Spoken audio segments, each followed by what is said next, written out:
आणखी एक घडामोड शेतकऱ्यांसाठी अर्थात आनंदाची बातमी आहे। मंगळवारी पीएम किसान योजनेचा हप्ता खात्यात जमा होणार आहे। बँक खात्यात 2000 रुपये जमा होणार आहेत। दरवर्षी शेतकऱ्याला या पंतप्रधान किसान सन्मान योजनेअंतर्गत पैसे मिळत असतात।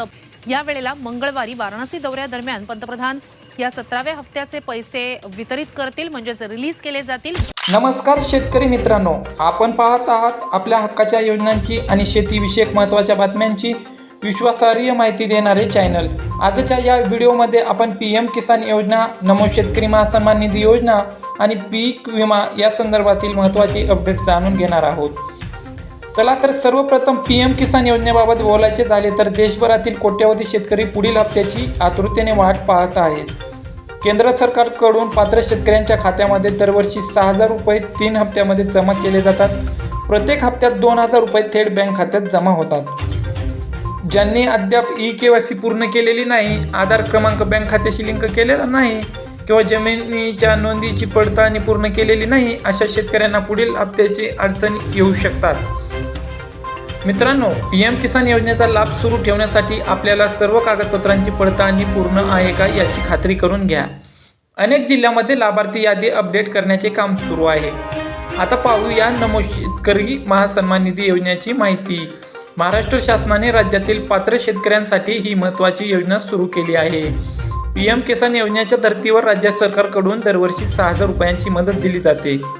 त्यामुळे पीएम किसानचे 6000 आणि नमो शेतकरी योजनेचे 6000 असे एकूण 12000 रुपये शेतकऱ्यांच्या खात्यात जमा होतात। राज्यातील लाखो शेतकऱ्यांना या योजनेचा लाभ मिळत असून नवीन लाभार्थ्यांच्या पडताळणीची काम देखील सुरू आहे। ज्या शेतकऱ्यांना अद्याप हप्ता मिळालेला नाही त्यांनी आपल्या ग्रामसेवक, तलाठी किंवा कृषी कार्यालयाशी संपर्क साधावा। आता सर्वात महत्त्वाची बातमी म्हणजे पीक विमा योजना। मागील हंगामात अतिवृष्टी, अवकाळी पाऊस, गारपीट आणि इतर नैसर्गिक आपत्तीमुळे अनेक शेतकऱ्यांच्या पिकांचे मोठे नुकसान झाले। अशा नुकसानग्रस्त शेतकऱ्यांना विमा भरपाई मिळण्याची प्रक्रिया सुरू आहे।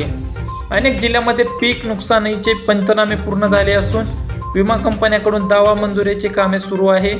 काही जिल्ह्यांमध्ये विमा रक्कम शेतकऱ्यांच्या खात्यात जमा होण्यास सुरुवात झाल्याची माहिती समोर येत आहे। त्यामुळे शेतकऱ्यांनी आपल्या अर्जाची स्थिती नियमितपणे तपासणे आवश्यक आहे। याशिवाय राज्य सरकारकडून विविध कृषी योजनांबाबत देखील सकारात्मक हालचाली सुरू आहेत। शेतकऱ्यांना आर्थिक मदत, सिंचन सुविधा, आधुनिक शेती तंत्रज्ञान आणि विविध अनुदान योजनांचा लाभ मिळावा यासाठी प्रयत्न केले जात आहेत। शेतकरी मित्रांनो, कोणतीही योजना किंवा आर्थिक मदत चुकवू नये यासाठी ई-केवायसी, आधार लिंकिंग, बँक खाते पडताळणी आणि जमीन नोंदी अद्ययावत ठेवणे महत्त्वाचे आहे। जर तुमची ई-केवायसी कंप्लीट नसेल तर तुमचा हप्ता देखील स्किप होऊ शकतो। त्यासाठी तुम्ही पीएम किसान योजनेची आणि इतर सर्व योजनेची ई-केवायसी करून घेणे बंधनकारकच आहे। आजची पीएम किसान, नमो शेतकरी आणि पीक विमा संदर्भातील ही महत्त्वाची माहिती तुम्हाला उपयुक्त वाटली असेल तर व्हिडिओला लाईक करा, शेअर करा आणि आपल्या चॅनलवरती नवीन असाल तर कृषी नेटवर्क 2.0 चॅनलला सबस्क्राईब करायला विसरू नका। अशाच नवीन अपडेटसोबत भेटूया पुढच्या व्हिडिओमध्ये। धन्यवाद। जय महाराष्ट्र, जय किसान, जय जवान।